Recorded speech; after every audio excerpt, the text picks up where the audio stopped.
Complètement. Et il a la voix nécessaire pour l'expliquer. Là, là, là! Wow. Le ténor. Il n'y a pas juste toi, Nicolas. là, par contre, c'est avec ta grande voix qu'on prend-tu tout le temps. Donc, c'est-tu Marc Boilard ou Marc Hervieux qu'on a matin, je sais pas. Ça dépend. Quelle On version tu mélange veux. les deux. Et la théorie du jour. Oui. Ah, tu vas voir, là, j'emmène large le matin. Là. Ouais.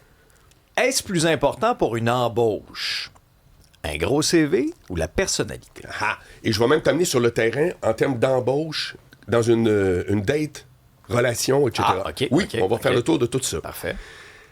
Alors, actuellement, d'abord, il faut que tu saches que ce que mes antennes me rapportent, c'est que c'est le bordel total au niveau de l'embauche pour les jobs, si tu veux, plutôt standard. Donc, la recherche là, d'un directeur du marketing. Tu sais, nous autres, on n'a pas besoin d'envoyer un CV parce qu'il y a très peu d'employeurs. Les chaises sont un peu chaises musicales. Tout à coup, tu passes d'un truc. Whatever. Tu sais, ça n'existe pas un CV d'Isabelle Perron pour que quelqu'un dans un autre réseau va dire « Ah oui, j'aurais besoin. » Tu comprends? On a de la visibilité, on existe médiatiquement. Bon. Mais le commun des mortels, 98% des gens ont besoin, quand ils changent de job, d'appliquer sur un emploi, etc. Bon, blablabla. Et il y a toujours le dilemme, pas tout le temps visible, pas toujours conscient, de se demander, pour les employeurs, est-ce qu'on préfère un CV costaud qui correspond à ce qu'on demande ou on préfère la personnalité? Et dans l'écrasante majorité des cas, puis les gens qui ont fait récemment les entrevues vont être entièrement d'accord avec moi, c'est le CV qui gagne. C'est-à-dire que tu peux faire le processus, puis à un moment donné, tu te rends compte que même s'il y a eu des entrevues, au final, c'est le CV qui était le plus adéquat qui gagne. Or, j'ai toujours prétendu que c'était une erreur. Parce que dans la vraie vie, Alexandre, la preuve, c'est nous autres, c'est que tu peux avoir un background extraordinaire, t'arrives d'un chemin linéaire, où est-ce qu'on dit t'as passé longtemps dans chaque compagnie, tu sais, le portrait robot de l'employé parfait, mais je vais-tu fitter avec? Quand il va rentrer en studio, pour prendre notre cas, ça revole-tu? Y a-tu des flamèches? Ou est-ce qu'à quelque part, c'est comme, écoute, soit qu'on le trouve trop drabe, soit au contraire qu'il mange la poque, qu'il est tout le temps en train de... Tout ça, ça fait partie de la personnalité. Or, la raison pour laquelle le CV gagne, c'est que tu peux te cacher derrière l'excuse du CV si finalement ça fonctionne pas. Et ça, moi, je trouve que c'est tellement sous-estimé dans les organisations parce que quelqu'un peut avoir un gros CV, ben des diplômes, puis être un petit trou de cul dans la vraie vie, Oui, on va oui, se le dire. oui, oui. Et cette personne-là peut complètement scraper une ambiance de travail dans une Complètement. équipe. Et ça, les organisations, soit qu'ils le voient pas, ou soit qu'ils veulent pas le voir. Moi, ça me dépasse. J'en reviens pas. Je suis convaincu que tu as déjà vécu, Isabelle, même affaire, tout le monde. Vous avez vécu des gens que vous-même, vous avez trouvé extrêmement compétents, mais vous ne voulez pas travailler avec. Oui. Ben oui. Tout le monde a connu ça. oui, ben Et oui, c'est ben oui. tristement le lot souvent des gens d'opération. Tu sais, ce qu'on appelle les bleus. Là. Les gens d'opération ont habituellement un focus de dire, moi, là, ma job, là, c'est de faire en sorte que ça soit livré A1. Et ils le font au détriment souvent de toute l'équipe autour, qui font en sorte que souvent, le problème, c'est une immense rigidité. Et qui veut travailler avec quelqu'un qui est ultra rigide? Personne. Même le rigide le veut pas, là, tu sais. Et lui, on va. C'est très vrai. On peut-tu le mettre en télétravail? Non, mais Il y aurait Puis moins de trafic. et t'as pas le choix parce qu'à quelque part, sur tous les projets, t'as tout le temps deux pôles. Tous les projets, t'as deux pôles. T'as l'idéation puis l'exécution. Et c'est pas un qui est plus important que l'autre. C'est-à-dire que les gens d'exécution, ils exécutent pas rien. Ils partent pas dans le cosmos. T'exécutes une idée. Et les gens d'idées peuvent pas avoir une idée qui va être exécutée tout croche. Sauf qu'il y a une séquence, c'est-à-dire ça commence par une idée et après ça, c'est exécuté.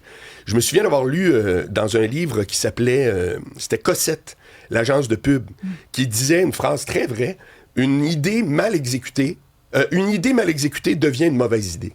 Mais techniquement, c'est pas vrai. L'idée peut être encore potentiellement bonne, sauf qu'on va la juger au fait que finalement, ça a été poète-poète. Ouais, mais si ça a été mal exécuté, prenez le Segway.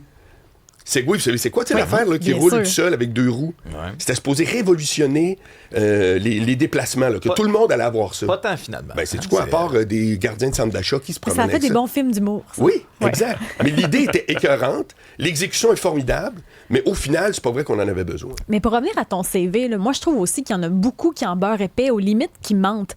Tu sais, par exemple, je sais pas moi, tu fais du remplacement, là, on prend notre métier, là, tu fais 2 jours de remplacement là, 2 jours de remplacement là. Sur ton CV, tu vas écrire « J'ai travaillé pour telle station, telle station Oui. Alors qu'une autre personne va avoir travaillé 3 ans pour une station, puis 3 ans pour l'autre. Il va être presque écrit la même chose sur le CV.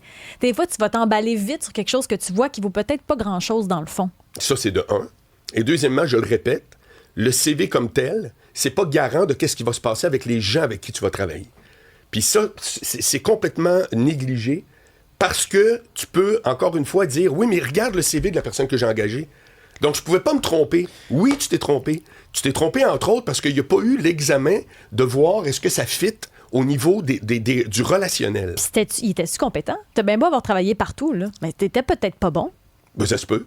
Oui, complètement. C'est pas écrit, ça, sur le CV. Non. Et là, si on amène ça sur le niveau des relations, alors, vous aurez remarqué une chose. Quand on choisit nos amis, il n'y a que le critère de personnalité. Ah, ben oui. Et quand on choisit un conjoint, on rajoute un CV. Mm-hmm. Donc, il y a des gens qui sont très sensibles au CV de quelqu'un. Son travail, son patrimoine, d'où il vient, la relation avec la famille. C'est des affaires qui sont très concrètes. Tu trouves pas qu'il y a une notion de valeur aussi? Quand tu partages des valeurs profondes avec quelqu'un, mais ça c'est peut la fonctionner. personnalité. La personnalité, c'est les valeurs de quelqu'un. C'est pas du matériel. Et quand tu mets le focus sur le CV, c'est que tu es en train de gérer le risque. Mais tu me fais allumer sur une affaire, Marc. Souvent, C'est toujours le cas. Oui, je sais, mais c'est pour ça que tu reviens. On a le cerveau en ébullition quand t'es là. Cette histoire-là. Non, mais tu me fais penser des fois, quand, exemple, une amie ou un ami là, se fait une nouvelle blonde, un nouveau job. Oui. C'est quoi une de nos premières questions qu'on lui demande? Qu'est-ce qu'il fait dans la vie? Exact. Qu'est-ce qu'elle fait dans la vie? Ça, c'est le CV. Ben, ça, c'est le CV. Oui. Là. Tu sais, on lui a pas demandé, OK, ben, tu sais, si tu quelqu'un, tu sais, y a-tu des bonnes valeurs? Y a-tu. Il te fait-tu rire? Ouais. Ça, c'est la personnalité, mais on ne Ben demande oui. pas ça. Non, mais souvent, puis je sais pas si vous vous reconnaissez aussi dans ce récit-là, mais moi, je suis plein de coupable. Ça m'est arrivé souvent. Oui. Une de mes premières questions, c'est qu'est-ce qu'il fait dans la vie? Oui. Et là, regardez bien ce que je vous amène. Ça, c'est ma théorie du jour. Vous allez adorer. Avec un petit sourire Non, en mais coin. faites l'exercice de OK. ce que je vais vous dire. Oui. Toutes les couples qui fonctionnent, c'est qu'ils répondent à ma théorie des vases communicants. OK. OK?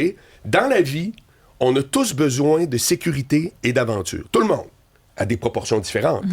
Et on a tous la vie professionnelle et la vie personnelle. Or, c'est des parfaits vases communicants. C'est-à-dire que si tu as un job extrêmement sécure, tu es une adjointe dans un bureau, puis tu fais à peu près la même affaire jour après jour, dans ta vie personnelle, tu vas avoir besoin de beaucoup d'aventures. Tu vas vouloir aller au glissade d'eau, faire de la... Comprends-tu? On s'en va en randonnée le week-end à la Parle fin. pas d'aventure extra-conjugale. Non, ça, toi, oui, pas moi. Moi, je suis pas dans ces affaires-là. Et si, au contraire, tu as un job comme la nôtre, qui est très... C'est très aventurier, notre travail. Écoute, chaque jour, on repart à zéro, tu comprends? Oui. Ben, règle générale, dans notre vie personnelle, on va être très routinier. Un petit vase tranquille. Oui, je serais très surpris que toi, ton trip, c'est dire on s'en va faire du bungee ou Non, telle mais, affaire. parce que moi, il faut que tu comprennes que moi, je suis la personne la plus routinière sur la Terre. Ben, j'en doute pas. C'en est vraiment une vraie joke, là. Puis si Richard Turcotte était avec toi pour en parler... Parce que Je le déteste, Richard Turcotte. Ouais, Je le Bon, déteste. parfait, fantastique. Mais, tu sais, on Impossible. soupe ensemble à chaque fin de semaine et il peut, en regardant le menu en un clin d'œil, dire déjà ce que je vais manger. Mais j'ai fait une petite introspection de salon, là. non, mais c'est parce que, encore une fois, tu m'allumes sur quelque chose, Marc.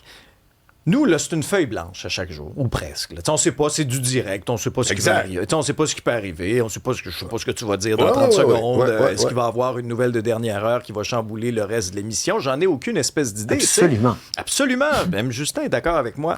Fait que c'est vrai que moi, j'ai besoin dans ma vie privée de repères. Pouf. J'aime faire les mêmes choses aux mêmes heures. Puis moi, là, c'en est une caricature à quel point je suis routinier. Là. Mais tu corresponds à cette théorie-là. Totalement. Bon, moi, je l'incarne, ta théorie. Mais ta blonde, ça se peut pas qu'elle soit à l'inverse. C'est ça mon point. Ça se peut pas qu'elle, dans sa vie, disons, de week-end, elle veut que ça soit tout croche chaque jour puis qu'on se la pète partout. Ça se peut pas parce que vous seriez tout le temps en train d'avoir des demandes contradictoires. Ouais. C'est pour ça que je te dis que ça s'appelle les vases communicants et il faut qu'il y ait un effet miroir de ça. Fait que la secrétaire qui est très stable peut pas sortir avec l'autre que sa job telle affaire, puis quand ils se rencontrent dans leur temps libre, ils veulent pas la même affaire parce qu'ils sont pas dans des vases communicants Donc qui fonctionnent. ça fait pas des enfants forts. Ben, en Ça tout veut cas, moi, dire j'ai que ça peut toujours pas observé durer. que ça fitait pas. Ben, moi, j'ai réglé le problème. Je suis pas là la fin de semaine. Je travaille. Ouais. Salut, Elle Marc. est dans un vide sidéral, la pauvre, c'est pas...